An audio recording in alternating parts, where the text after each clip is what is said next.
नमस्कार, स्वागत है आप सभी का न्यूज़ 18 के डिजिटल प्लेटफॉर्म पर। मैं हूं आपके साथ आपकी होस्ट चित्रा शर्मा। संसद का मॉनसून सत्र 21 जुलाई को शुरू हुआ और बतौर राज्यसभा के सभापति दिन में उपराष्ट्रपति जगदीप धनखड़ ने राज्यसभा की कार्यवाही का संचालन भी किया।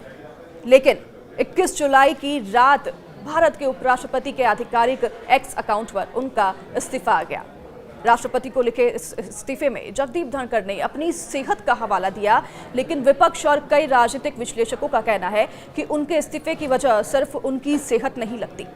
धनखड़ के इस्तीफे पर अटकलें इसलिए भी लगाई जा रही हैं क्योंकि इस महीने की शुरुआत से ही एक कार्यक्रम में उन्होंने कहा था कि वह अगस्त 2027 में रिटायर होंगे।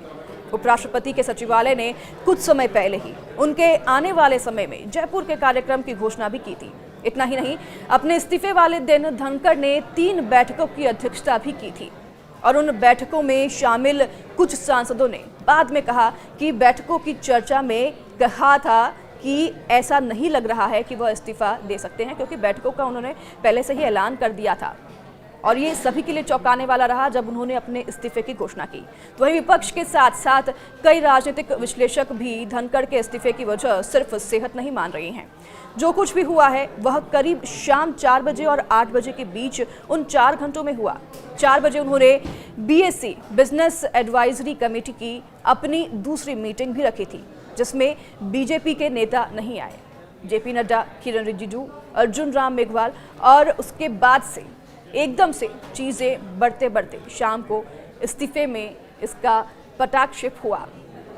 तो वहीं पर अटकलें यह भी हैं कि धनखड़ को हटाने की बात हो रही थी। इसके अलावा न्यायपालिका के खिलाफ धनखड़ की बयानबाजी को भी मोदी सरकार के साथ रिश्ते बिगड़ने की एक वजह समझी जा रही है। धनखड़ के इस्तीफे के पीछे एक वजह राज्यसभा में उनकी ओर से जस्टिस यशवंत वर्मा के मामले में विपक्ष के प्रस्ताव को मंजूरी देना भी माना जा रहा है। तो वहीं धनखड़ के इस्तीफे के बाद विपक्षी दलों के जो बयान सामने आए हैं उससे ऐसा लगा कि विपक्ष को भी इसका अंदाजा नहीं था।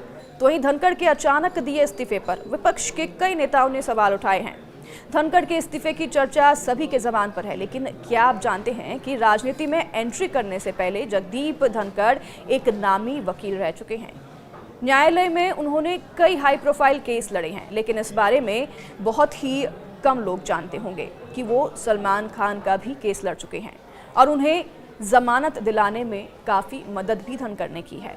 वो पहले वकील थे जिन्होंने सलमान खान का काला हिरण वाला जो केस था उसको लड़ा था। ये मामला 27 साल पुराना है, साल 1998 का। साल 1998 के काला हिरण शिकार मामले में जगदीप धनखड़ सलमान खान के साथ साथ अन्य एक्टर्स जैसे कि सैफ अली खान, तबू, नीलम और सोनाली बेंद्रे, इन सभी कलाकारों के वकील भी रह चुके हैं और उन्हें बेल दिलाने में उनकी मदद की थी। जोधपुर पुलिस के जब उन्हें अरेस्ट किया गया था तो धनखड़ ही वो पहले वकील थे जिन्होंने उनका केस लड़ा था। और इन कलाकारों पर सूरज बड़जात्या की फिल्म हम आपके हैं कौन की शूटिंग के दौरान काला हिरण शिकार का आरोप लगा था, जिसका खामियाजा आज भी सलमान खान को उठाना पड़ रहा है, जिससे आप सभी वाकिफ हैं। तो वहीं धनखड़ के इस्तीफे पर अब विपक्ष पुरजोर तरीके से हमलावर मोड में है। कांग्रेस अध्यक्ष मल्लिकार्जुन खड़गे ने रविवार को कहा कि उन्हें जगदीप धनखड़ के उपराष्ट्रपति पद से इस्तीफा देने की असली वजह के बारे में कोई जानकारी नहीं है। तो उन्होंने ये भी कहा कि धनखड़ को ये बताना होगा कि असली वजह आखिरकार क्या है, असल में क्या हुआ था, क्योंकि मामला उनके और प्रधानमंत्री नरेंद्र मोदी के बीच का है, ये खड़गे का कहना है। तो वहीं राज्यसभा में नेता प्रतिपक्ष ने यह भी कहा कि धनखड़ ने हमेशा सरकार का पक्ष लिया है।